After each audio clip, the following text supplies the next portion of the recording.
Thank you so much, Josh. It's great to be here with you and with everyone here. And as you were speaking, Josh, I was just noticing this combination of tenderness, joy, and interestingly, healing, being in this space, feeling so grateful that so many of us from around the planet are choosing to come together in this profound, sacred way.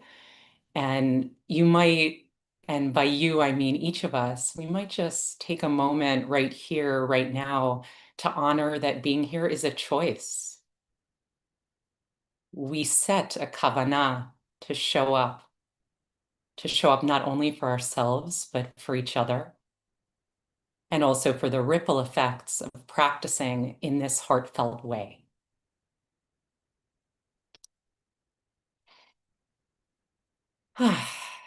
So I'm Allison or Allie. My pronouns are she, her, hers. And today I'm joining this kahila, this community from the lands of the Piscataway and Susquehannock peoples, also known as Overly, Maryland. And I thought that before offering some words of reflection, we could just keep arriving together, moment by moment by moment. And so you might rest a gentle hand on your heart or belly or both,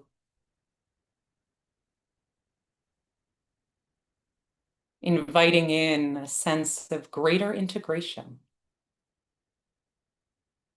Integration, the root of which is wholeness, shalem, a greater sense of integration of body, heart, and mind.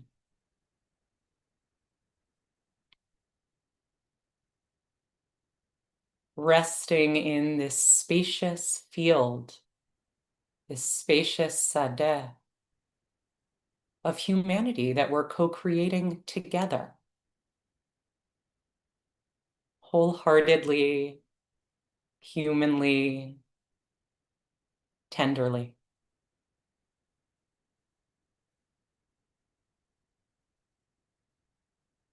And you might just continue to rest a hand on the heart, on the belly, or shift your hands to whatever posture feels right. Sensing body, breath, heart. So yesterday here at the IJS Daily Sit, Rabbi Dorothy Richmond blessed us with a gorgeous reflection on this week's Parsha, Chaye Sarah. And she posed an important question during her teaching, a question connected to the Parsha and specifically to the image of Yitzchak, of Isaac, going out into a beautiful open field, Sadeh, to meditate. This was the question. What do we do when we sit? And Dorothy offered, we enter into practice as a conversation, a sikha, with this moment in its fullness. We go into a sadeh, an open space, and we breathe into it. We go into an open space and we breathe into it. So I've been reflecting on this deeply moving perspective, the perspective that meditation is a conversation, meditation as a conversation. And what keeps coming up for me is being 23, and I was just starting to teach ENL, English as a New Language, in the Brooklyn Public Schools. There were 1,500 students learning English out of 3,500 students in the school building. And as I met student after student after student, young adults from all over the planet, I quickly realized that regardless of their level of English knowledge, some students were eager, willing, ready to initiate a conversation. And that's what they would do, whether they knew one word of English or 10. Whereas others, sometimes students who'd actually been learning English for quite some time, they would hesitate, withdraw, contract into fear or shame. So in our graduate school classes, because as part of teaching, you are required to get your master's in teaching English to speakers of other languages at the same time. In these classes, our professors emphasize the affective filter. I'm going to say this term again, the affective filter. And this refers to the emotional variables associated with the success or failure of acquiring another language. It's often described as an invisible psychological filter that can either facilitate or hinder language production. And so, what this meant for us as new teachers is that we were encouraged to create supportive, kind, gentle learning containers, containers for conversation, open spaces where students could breathe, speak, find the language that they needed to express themselves. And you might be thinking to yourself, okay, Ali, what does this have to do with practice? The fact is that for many of us, there are affective filters that can arise as we try to hear, learn, and speak the language of our hearts. So maybe as I sit, distraction arises because a part of me doesn't want to acknowledge that I'm feeling embarrassed about how I handled a conversation yesterday. I'm speaking from personal experience over the last week. Or we don't know how to gently turn towards grief or anger. And so when we come together as a kahila to meditate, part of what we're doing together is we're attempting to reduce the affective filter in multiple ways. How are we doing this? First, simply by coming together for this purpose, we're normalizing the experience of being humans living human, messy lives, which can decrease the self-judgment factor that can make it particularly hard to have a compassionately honest, loving relationship with whatever may be visiting in the here and now. And then, two, we take time at the beginning of practice to arrive, soften, honor this human body, breath, heart, and all the many layers of ourselves and our lives. And then perhaps we begin to sense that there is more spaciousness, expansiveness, grace, a more open field available to us than we're able to access in the hustle and bustle of day-to-day life. So as we dive into practice, we're orienting the yearning heart towards gentle sikha, gentle conversation with what's here. Nothing that needs to be figured out or fixed, just the willingness to incline towards whatever may be wanting to make itself known, towards whatever may want to be healed or celebrated or breathed into or prayed about.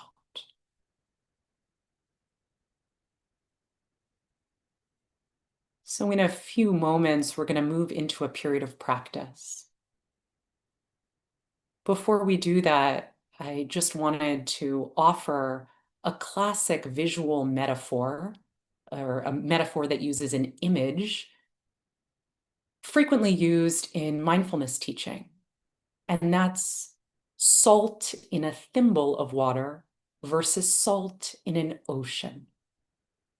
A thimble of water, thimble of salt and water, and then that same amount of salt in a huge, expansive ocean. In other words, an open field.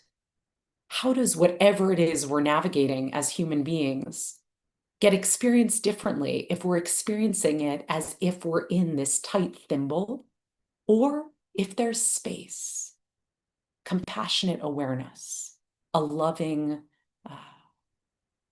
expanse?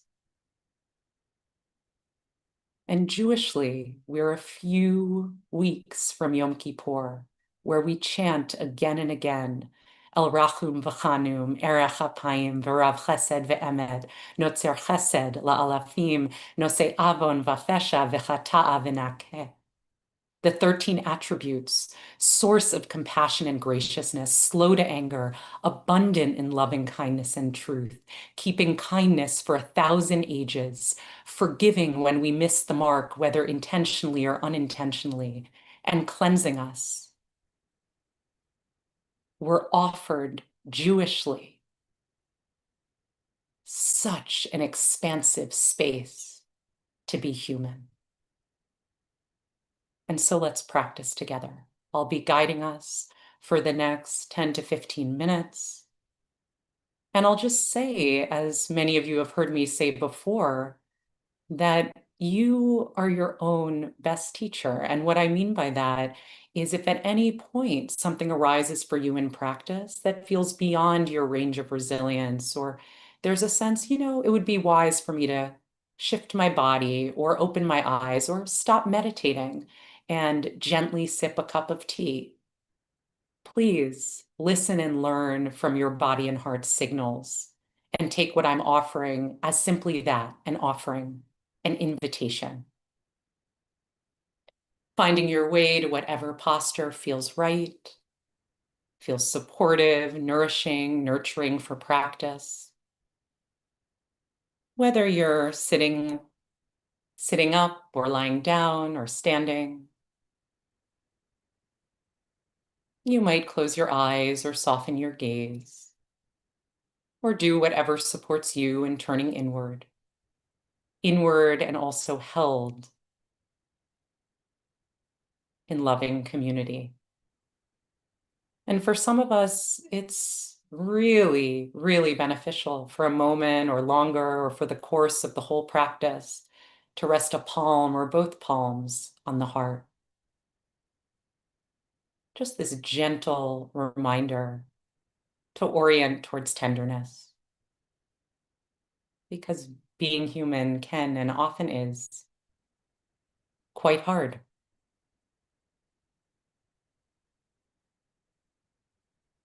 Perhaps sensing that you're being held by the floor, by the earth, by the chair or the seat that your body is resting on.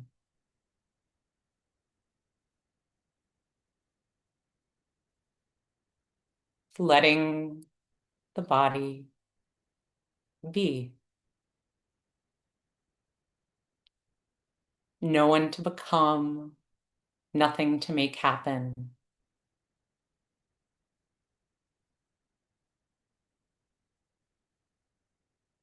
And perhaps sensing into the sadeh, the field that we're in together. Not only us here in this group, but also an expansive sadeh that includes our ancestors, that includes Yitzchak in the field, that includes those who will come after us, who will choose to courageously practice being in conversation with the heart.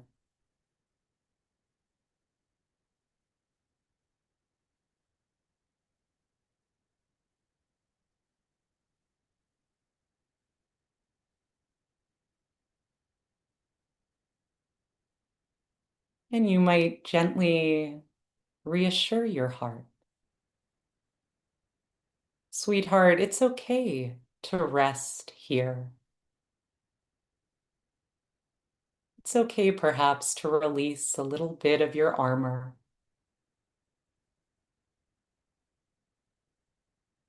It's okay to be fully human in all of its ebbs and flows.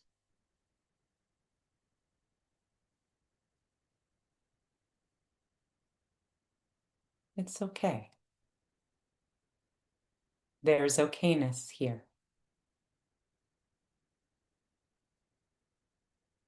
And heart, you are accompanied by so many other hearts.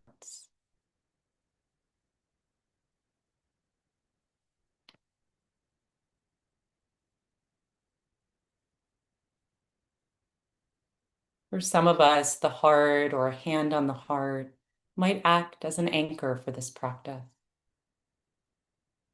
And if an anchor or home base is supportive for you as you rest in this field, feel free to choose an anchor that's nourishing, whether that's the sense of your feet connected to the floor beneath, or the body breathing itself at the nostrils or the chest or the belly,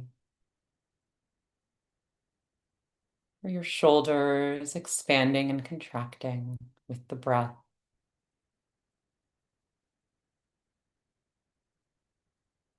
Just choosing one and allowing it to act as a gentle reminder. Here now. Hineni, here I am. Hinenu, here we are. Courageous, wholehearted, no parts left out.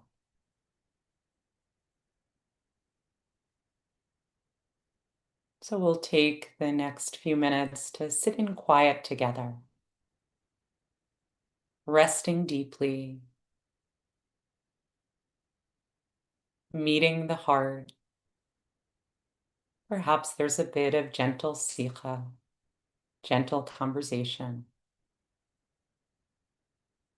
And that might not even be with words.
Sensing what's here now.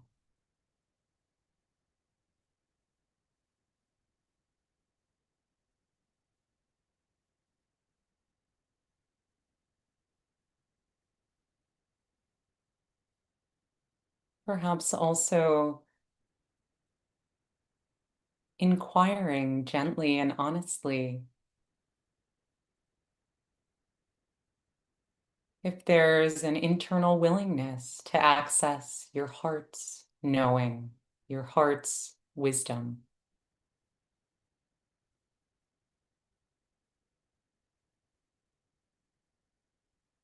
And if there is, seeing if there's perhaps something your heart would like to offer you, gift you, provide for you in response to whatever it is you would benefit from. And maybe that's a bracha, a blessing.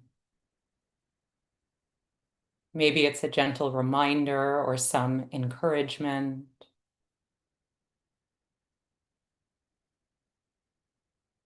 Maybe it's taking the next minute or two to savor a sense of being held in an open field.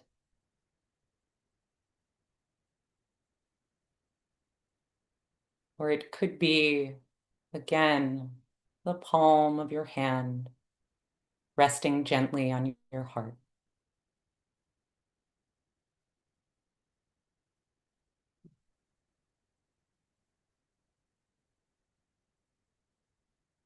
Choosing softly to be in conversation.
Thanking yourself for carving out this time to practice, to show up in community,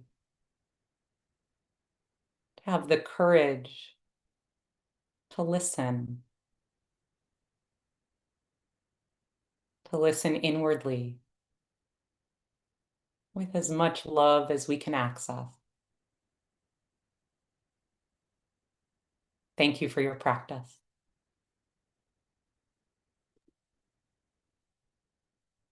Thank you, Alison. And thank you for everybody. Hope you can stick around at the top of the hour for some reflection and conversation. If you need to leave us, we wish you Seitchem L'Shalom and farewell. We'll be back same time and channel tomorrow. Right now, we have an opportunity for those who are remembering loved ones today I'm just going to to do do the so. prayer. Those who are, if you'd like to unmute, and you can join me in reciting the Mourner's Why Kaddish, not? which is on the screen now. Okay. Yitkadal v'yitkadash Shemei Shemei Rabbah Be'alma Be'alma Divra Divrei Chirutei V'yamlich Yirtei Malchutei Yamlich Malchutei B'chayechon Uvyomechon Uvyomechon V'chayei Dechol Beit Yisrael Dechol Beit Yisrael Ba'agala Uvizman Kariv Ba'agala V'imru Uvizmam Amen. Kariv V'Amen Shmei Rabba Shmei Rabba Mevarach Mevarach Le'alam Le'olam Ula'almei Almai Almai. Almai Yitbarach v'yishtabach Rach v'yitpar v'yitramam v'yishtabach v'yitpar v'yitramam v'yitchadar v'yitnaseh v'yit'aleh v'yithalal v'yithadar Shemeid v'yit'aleh HaKadosh v'yithalal Le'ila l'shmei min kol birchata dekudusha v'shirata v'yitchad tishbachata Ela min kol birchata v'nechemata da'al v'shirata amiram b'yamav tushbachata v'yamru shma v'nechamata Yehi shalom v'anda arba min alma shemaya v'imru amen. Yehi Chaim shlama aleinu rabba min Kol shemaya Yisrael v'chaim v'emiramin aleinu V'asei shalom Yisrael b'mamav v'imru amen. shalom Shalom aleinu v'al kol bimromav, Yisrael asa shalom aleinu, ve'al kol Beis Yisrael, Haival ve'al kol Haives Yoshvei El Tevel v'imru V'emru amen. Amen. Amen. Amen. Why are you closing your eyes? Are you laughing at me now for my Okay, praying? okay, okay. All right. Fantastic. Thank you, everybody. So we'll bring Alison back up here. And if just a reminder, if you have a question, to please just put question in all caps above. That would be great. Helpful for us to see that. And you're always welcome to respond. Just a general rule in our sort of making safer spaces guidelines, we often talk about no fixing, advising, saving, or correcting. So trying to speak in I statements and just honor that part of our space together. But if you have a question, just all caps, that's really helpful. Alison, thank you so much for that practice. The cat's coming back up here. And you really invited us to think about that language of conversation and lasuach, right? The sicha. Isaac goes out lasuach basadeh. The Talmud. Interestingly, the Talmud equates that with prayer, right? That Yitzchak invents mincha through that because it was lifnot erev. It was close to the evening time, and I wonder. I mean, I wonder if Amy, if you want to take up this question, just a question that like arose for me as I think about that is the conversational nature of prayer. If we think of, you know, our meditation life for some of us is a part of or can be very much overlapping with our prayer life. For other people, it may be different. Yeah, and I wonder if that's a question that resonates for you, like how that notion of meditation or conversation and prayer and meditation, how those might work together for you. I'd be really, really curious to hear that. Thanks, Josh. So what I'm hearing is just this question about the interweaving or overlap of meditation and prayer, and how do we understand these in relation to one another, or are they perhaps sometimes one and the same? And this is such a powerful and potent question. And actually, since I'm thinking about my beloved students from New York City Public Schools, I will say that one of them, in a sense, responded to this question because after several years of teaching, I expanded into teaching mindfulness to ninth and 10th graders. And in one of those 8-week courses, I gave out feedback forms at the end and also did a focus group and was pleasantly surprised when one of the students said to me, Miss Cohen, this was great. Thank you so much for helping me become a better Muslim. And I said, oh, please tell me more. And she said, well, now I can actually focus during my prayers and I yell at my little brother less. And I loved that. She really understood, oh, there's something here about being able to, in a world that's designed to distract us from ourselves and from the yearnings of our hearts, there's something that meditation allows for, a kind of settling that then supports prayerful presence and truly engaging in a juicy way with prayers, whether those are personal prayers or more traditional prayers that we perhaps are doing communally in a minyan. Um, and then also that the practice, as Norman Fisher says, the test of meditation isn't meditation, it's your life. And to go back to this inquiry around meditation and prayer, I think depending on the meditative technique, sometimes it supports actually being able to engage in heartfelt, present body prayer. And in other cases, it is the prayer. If we think of meditation, and this feels important to name and to also dissect or unfurl a bit, sometimes people ask, well, are meditation and mindfulness practice the same thing? And the answer is no. Meditation practice is an overarching umbrella term for any practice in which we choose to carve out time on purpose to return again and again to something that we've determined is valuable to rest our attention on or to practice connecting with. And in some cases, there's religious meditation that is prayer. We're returning again and again to the name of God. And then there's a practice like mindfulness practice, which is what I was teaching these 10th graders. And by being able to return to body, breath, etc., she could then pray. So I'll pause there. I hope that's helpful.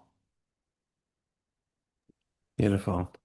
Thank you. Yeah, I think there's a lot. There's a lot more we can say about, about that whole intersection. And so it's a beautiful way of putting it. And the idea of meditation is this returning again. Of course, tshuva is returning again and again in our language. And so, yeah, a lot of things to ponder there. There's a question here, which is either from Velvula or Velville, LA. I'm not sure, or something else. But anyhow, it says, what suggestions do you have for being in dialogue, in conversation, with the difficult aspects of ourselves, emotions or memories, which may come up for us as messengers? Which I think is a really important, powerful question there. Hmm.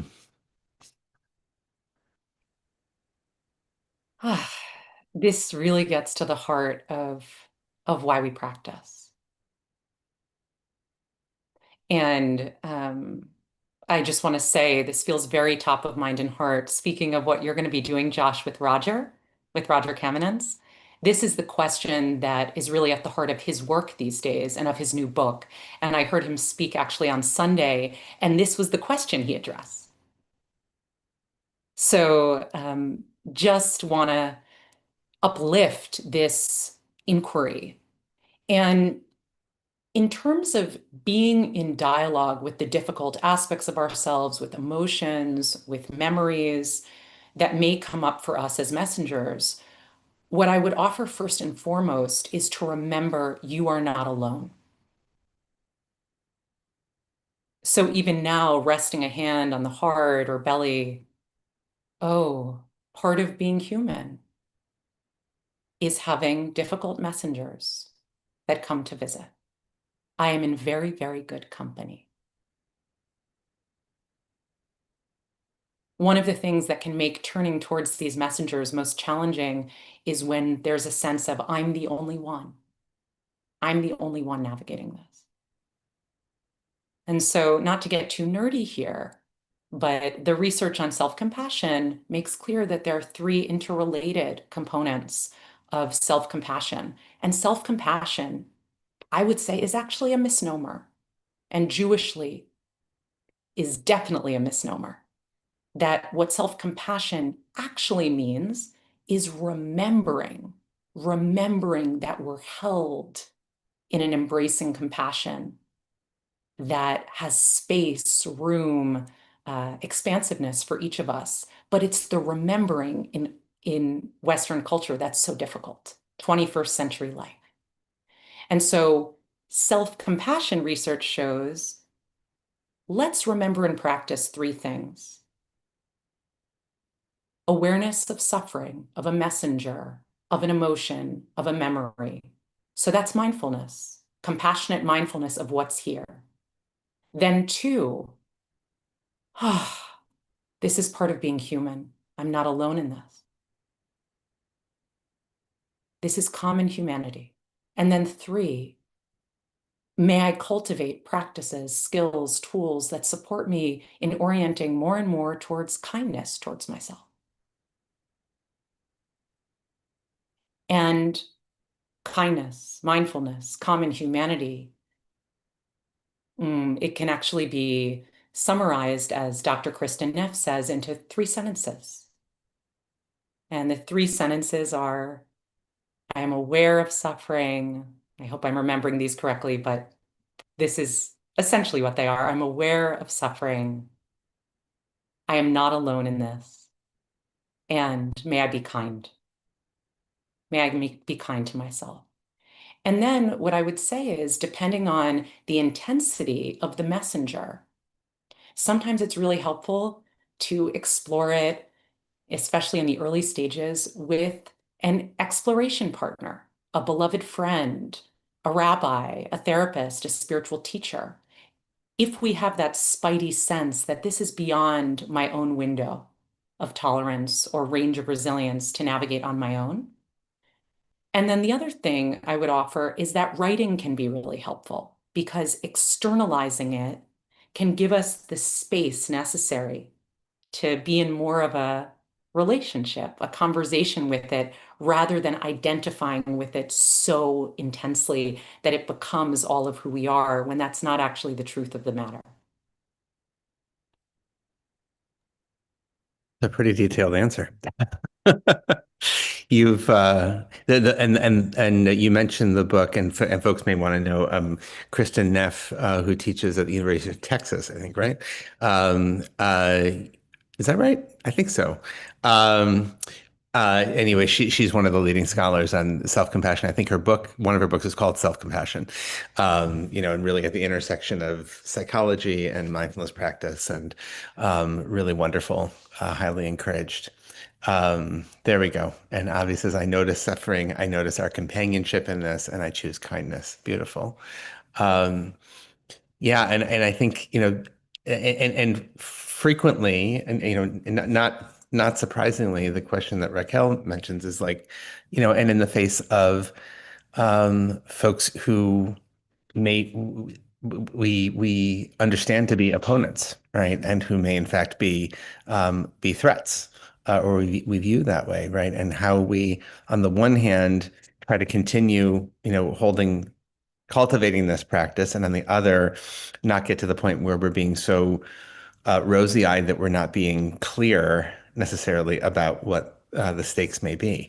And I feel like I'm getting this question all the time now, but in for years. I mean, for years, there's so many folks now who are in the category of who feel like it's such a struggle to extend compassion, chesed. We're not talking even about love, but even just goodwill, um, in the face of folks who seem like, who apparently um, are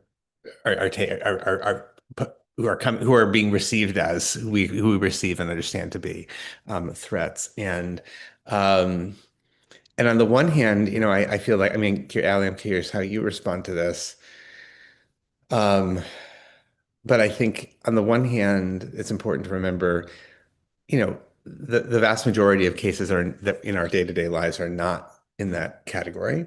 Number one. And number two, I wonder, I'm very fond of Gil Fronsdal teaches about, you don't have to love everybody, but can you find, is there a way that you can even turn slightly towards goodwill, even towards someone who's an opponent, right? And I think that's a really interesting case and an interesting question. And so I'm curious, how you would, where you would take that, how you would want to respond to that. And this will probably be our last question. Thank you so much, Josh. And I really appreciate you naming that this question is, you're being asked this so frequently, that it's coming up so frequently, because it's such an indicator of just the times we're living in. Yeah. Speaking of the need for gentleness and tenderness for our own hearts. And what's interesting about this question, as someone who's a bit of a word nerd, it can be helpful to really get into what we mean by compassion. So how can we have compassion for? Well, compassion it comes from with suffering, to be with suffering. Okay. So if there are people who are behaving in particularly oppressive, egregious, cruel ways, and especially doing so towards marginalized groups of humanity, our siblings, oh, there's deep suffering that's underlying their behavior. This does not mean we need to excuse or we should by any means justify what they're doing.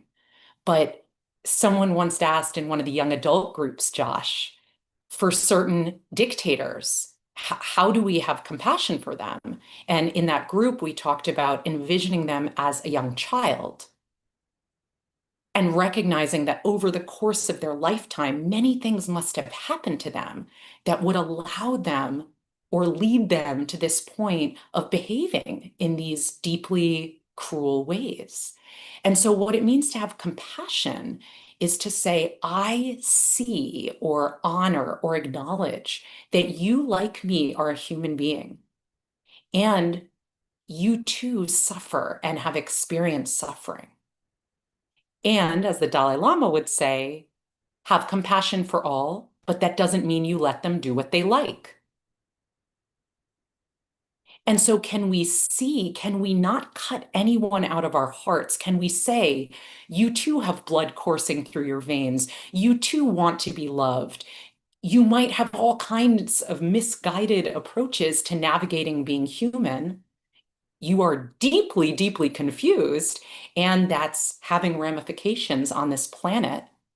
And I'm going to do whatever I can in my limited capacity to prevent as much harm as possible that you are contributing to.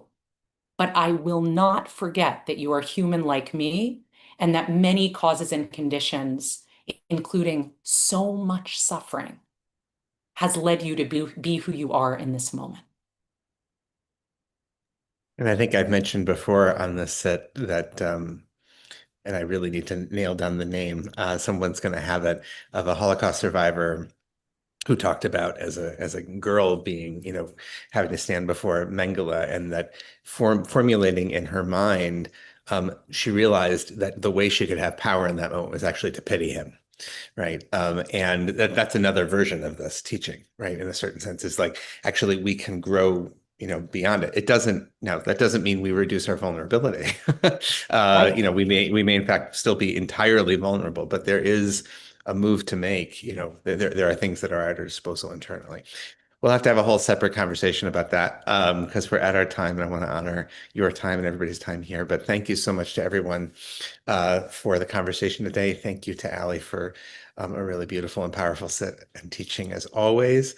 Thank you to Rachel for your support on the tech, and we will be back tomorrow, same time, same channel, and we hope to see you then or sometime soon. I hope everybody's well until then. Take care. Take care, everyone.